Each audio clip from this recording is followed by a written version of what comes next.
मंगल ग्रह को हमेशा से ही दूसरी धरती कहा गया है। जो भी बात आती है कि धरती के बाद दूसरा कौन सा ग्रह है जहां पर इंसान रह सकते हैं, तो सबसे पहला इशारा मंगल ग्रह की तरफ ही किया जाता है। एलन मस्क से लेकर नासा के कई साइंटिस्ट हैं जो ये मानते हैं कि आगे आने वाले समय में हम आसानी से मंगल ग्रह पर रह लेंगे और वहां पर अपनी सभ्यता शुरू करेंगे। लेकिन क्या सच में मंगल ग्रह पर रहना इतना ज्यादा आसान है कि आगे आने वाले 10-20 सालों में हम मंगल ग्रह पर सिविलाइजेशन शुरू कर लेंगे, या फिर ये सब खोखली बातें हैं? आइए जानते हैं मंगल ग्रह पर इंसानी सभ्यता शुरू करना कितना ज्यादा मुश्किल हो सकता है और क्या क्या मुसीबतें आ सकती हैं और कैसे एक बड़ी सी मैग्नेटिक शील्ड मार्स पर हमें जिंदा रखेगी। जानने के लिए हमें रहना है अंत तक। आप देख रहे हैं हमारा चैनल फ्यूचर साइंस से जुड़ी रिसर्च वीडियो देखने के लिए इस चैनल को सब्सक्राइब कर सकते हैं। Number 1, flight. तो मार्स पर जिंदगी शुरू करने की जो सबसे पहली मुसीबत है वो है मार्स पर इंसानों को पहुंचाना। आज तक 12 लोग चांद पर जा चुके हैं, लेकिन कोई भी मंगल पर नहीं गया है और चांद पर इंसानों को भेजना ही हमारे लिए बहुत बड़ी उपलब्धि है। वहीं मार्स की बात करें तो मून से 150 गुना ज्यादा दूर है और धरती से मंगल ग्रह पर जाने के लिए 7 महीनों का समय लगेगा। लेकिन यह जितना ज्यादा आसान लगता है उतना ज्यादा आसान है नहीं, क्योंकि इतने लंबे ट्रैवल के लिए बहुत ही ज्यादा मात्रा में फ्यूल लगेगा और आज तक हमने कुछ सैटेलाइट मुश्किल से मंगल पर भेजी हैं, जिसमें से बहुत ज्यादा मुसीबतें आई थी। और ऐसे में तो इस रॉकेट के अंदर कई सारे इंसान भी होंगे, जिस वजह से इस रॉकेट का वजन आज तक मार्स पर भेजे गए किसी भी सैटेलाइट से कई गुना ज्यादा होगा, जिस वजह से और भी कई ज्यादा फ्यूल चाहिए रहेगा। और इतना ज्यादा फ्यूल रॉकेट में कहां स्टोर किया जाएगा, ये भी एक बहुत बड़ा सवाल है और इससे रॉकेट का वजन और भी ज्यादा बढ़ जाएगा। लेकिन इस फ्यूल के वजन को कम करने के लिए वॉल्टर एंगलैंड नाम के एक वैज्ञानिक ने कमाल का आइडिया लाया था। जब रॉकेट को लैंड करवाया जाता है तो काफी ज्यादा मात्रा में तभी पेट्रोल इस्तेमाल होता है। तो इसलिए ऐसा भी किया जा सकता है कि जैसे ही रॉकेट मार्स के ऑर्बिट में आएगा तो सभी पैसेंजर को और भी कई सारी इंपॉर्टेंट चीजें हैं, सबको लैंडर के जरिए नीचे भेज दिया जाएगा, जिससे लैंडिंग में यूज होने वाला फ्यूल बच जाएगा और रॉकेट का वजन कम रहेगा। लेकिन यहाँ पर और एक मुसीबत सामने आती है कि आखिर लैंडर को सही तरीके से मार्स पर लैंड किया कैसे जाएगा। मार्स का एटमॉस्फेयर बहुत ही ज्यादा रेयरफाइड है और इसका एवरेज सरफेस टेंशन बस 610 पास्कल्स है, जो पृथ्वी से 100 गुना कम है। इसी वजह से लैंडर की स्पीड हवा में कम नहीं होगी और हमें सॉफ्ट लैंडिंग नहीं मिल पाएगी, जो कि बहुत ही ज्यादा जरूरी है। और ऊपर से सॉफ्ट लैंडिंग तभी हो पाएगी जब जो लैंडर होगा वो मार्स के एटमॉस्फेयर में 12 डिग्री के एंगल से एंट्री करेगा और अगर उससे ज्यादा हुआ तो फिर बैलेंस बिगड़ जाएगा और लैंडर क्रैश हो जाएगा। और अगर हम सोचें कि सब कुछ प्लान के मुताबिक हुआ तो 2 मिनट के अंदर लैंडर की स्पीड 20,000 किलोमीटर प्रति घंटा से 1600 किलोमीटर प्रति घंटा पर आ जाएगी और इस बीच लैंडर में 1000 डिग्री सेल्सियस से भी ज्यादा गर्मी होगी। लेकिन उसको कम करने के लिए हीट शील्ड एक्टिवेट हो जाएगी ताकि अंदर का व्यक्ति गर्मी से मर न जाए। और उसके बाद जब लैंडर मंगल से 10 किलोमीटर दूर होगा तो उसके पैराशूट खुल जाएंगे और 2 किलोमीटर दूर होगा तब उसके बूस्टर ऑन हो जाएंगे। ये सब होने के लगभग 6 से 7 मिनट का समय लगेगा और इसे NASA the 7 minute of terror कहती है, जिससे अब ये बात तो समझ में आ गई है कि मंगल पर लैंड करना बिल्कुल भी आसान नहीं होगा। लेकिन इसका मतलब ये नहीं कि लैंड करने के बाद सब कुछ मक्खन है, बल्कि असली मुसीबत तो शुरू यहीं से होती है। Number 2, base. यह बात थोड़ी अटपटी सी लग सकती है, लेकिन मार्स पर जिंदगी शुरू करने से पहले हमें चांद पर रुकना पड़ेगा।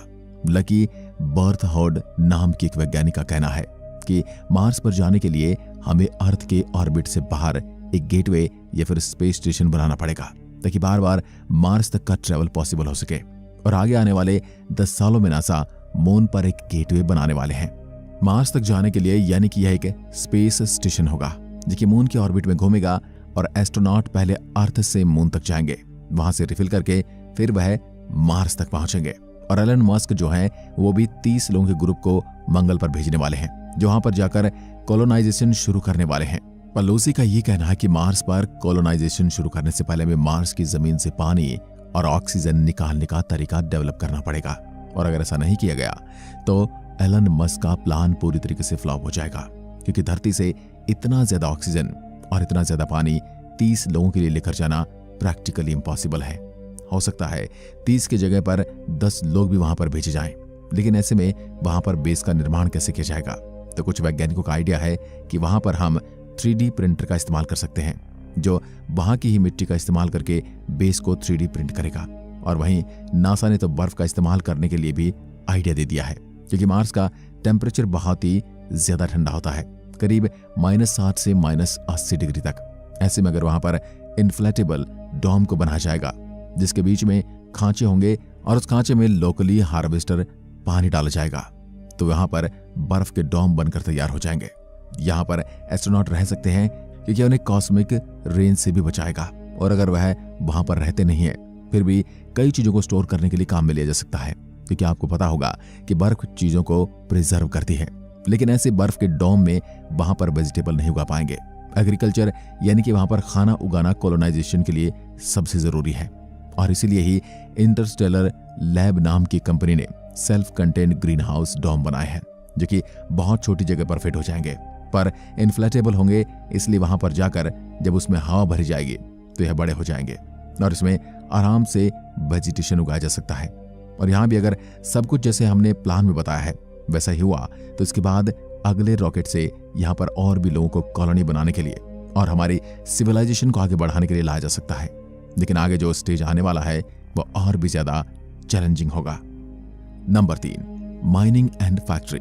पूरी पृथ्वी पर भर भर के माइनिंग की जाती है और उसी के बलबूते पर आज हम इतने ज्यादा डेवलप हुए हैं।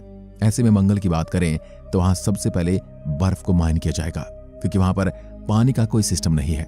इसी के बाद मंगल की मिट्टी को और वहां के पत्थर को भी माइन किया जाएगा, ताकि उसकी मदद से वहां पर घर बनाए जा सके।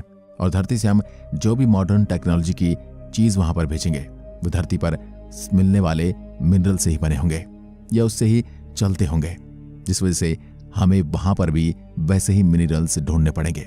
और नासा का कहना है कि मंगल पर भी गोल्ड, आयरन, कॉपर जैसे ढेरों मिनरल्स के रिजर्व मौजूद हैं, लेकिन ये पृथ्वी जितने नहीं है और बस कुछ 100 सालों तक इंसानी सभ्यता इसका इस्तेमाल कर सकती है, फिर यह खत्म हो जाएंगे। और लाखों अरबों डॉलर्स खर्च करके बस 100 साल तक अगर यहाँ सिविलाइजेशन चलेगी तो इसका मतलब क्या है? तो इतनी मेहनत क्यों की जाए? जल्दी डिसीजन पर पहुंचने से पहले हम आपको बता दें कि मंगल ग्रह जो है वह एस्ट्रॉयड बेल्ट के काफी पास है, और ये एस्ट्रॉयड जो इसे प्रैक्टिकली इनफाइनाइट मिनरल्स का सोर्स कहा जाता है। और नासा के साथ साथ पृथ्वी पर मौजूद और भी कई ऐसी कंपनी है जो कि ऐसी टेक्नोलॉजी बना रही है कि वह आगे जाकर एस्ट्रॉयड पर माइनिंग कर सके, क्योंकि सच में मिनरल्स के अंधे रिजर्व्स हैं जिनका जितना ज्यादा हो सके उतना ज्यादा इस्तेमाल किया जा सकता है। और अगर मंगल ग्रह पर हमारा बेस बन गया तो बेस का इस्तेमाल करके एस्ट्रॉयड से मिनरल्स निकालना और भी आसान हो जाएगा, और फिर यहाँ पर मौजूद इस सिविलाइजेशन को, यहाँ तक कि पृथ्वी पर मौजूद हम लोगों को भी मिनरल्स के खत्म होने की चिंता कम हो जाएगी, ये लगभग खत्म हो जाएगी। Number 4, terraforming. अगर अभी तक आपको ये लग रहा है कि मंगल ग्रह पर रहने के बाद सबसे बड़े चैलेंजिंग ये होंगे कि यहाँ पर ग्रेविटी बहुत ही ज्यादा कमजोर है, यहाँ पर इतना ज्यादा कम मात्रा में ऑक्सीजन है कि सांस लेना पूरी तरीके से इम्पॉसिबल है, और यहाँ पर हड्डियां जमा देने वाली ठंड है, तो आप गलत हो। यहाँ की जो सबसे ज्यादा खतरनाक चीज है वह है कॉस्मिक रेडिएशन। धरती के मुकाबले मंगल पर कॉस्मिक रेडिएशन 40 गुना ज्यादा है, और इसका कारण है पृथ्वी पर मैग्नेटिक फील्ड है जो कि सूरज से आने वाली कॉस्मिक रेडिएशन को दूर करते हैं, और बस थोड़ा बहुत कॉस्मिक रेडिएशन हम तक पहुंच पाता है, जो कि नुकसानदायक नहीं होता। पर वहीं मंगल ग्रह पर ऐसा कोई फील्ड मौजूद नहीं है, जिस वजह से कॉस्मिक रेडिएशन सीधा मंगल ग्रह के सरफेस पर और वहां पर होने वाले और वहां पर रहने वाले लोगों पर गिरेगा, जिसकी वजह से बिल्कुल ऐसा है जैसे कि कुछ ही मिनटों पहले आप बाजू में एक न्यूक्लियर पावर प्लांट ब्लास्ट हुआ है, और इससे बचने के लिए एक उपाय हमने पहले भी बताया है कि बर्फ के बने डोम में रहना, लेकिन काम करने के लिए और रिसर्च करने के लिए बार बार बाहर जाना ही पड़ेगा, जिस वजह से कॉस्मिक रेडिएशन बार बार एस्ट्रोनॉट और वैज्ञानिकों को चोट पहुंचाएगी, और इससे बचने का बहुत ही ज्यादा संख्य तरीका है। एक बहुत ही ज्यादा बड़े डिपोल मैग्नेट को सूरज और मंगल के बीच में लगा दिया जाएगा। हाँ, यह बेहुदा लगता है, लेकिन यह किया जा सकता है, और उससे निकलने वाले जो मैग्नेटिक तरंगे होंगी वह सूरज के कॉस्मिक रेडिएशन को मंगल तक नहीं पहुंचने देंगे, और इससे मंगल का टेम्परेचर भी थोड़ा कम हो जाएगा, जो कि प्लांट के लिए बहुत बढ़िया होगा। वैसे फिलहाल कई वैज्ञानिक ऐसे प्लांट बना रहे हैं जो मंगल की धरती पर उग सकें और इसमें से कुछ रिसर्च सक्सेसफुल होते हुए नजर भी आ रहे हैं। आज के लिए बस इतना ही। अगर आपको अच्छा लगा तो चैनल को सब्सक्राइब जरूर कर दीजिए लाल बटन दबाकर। दोस्तों, वीडियो में यहां तक बने रहने के लिए धन्यवाद।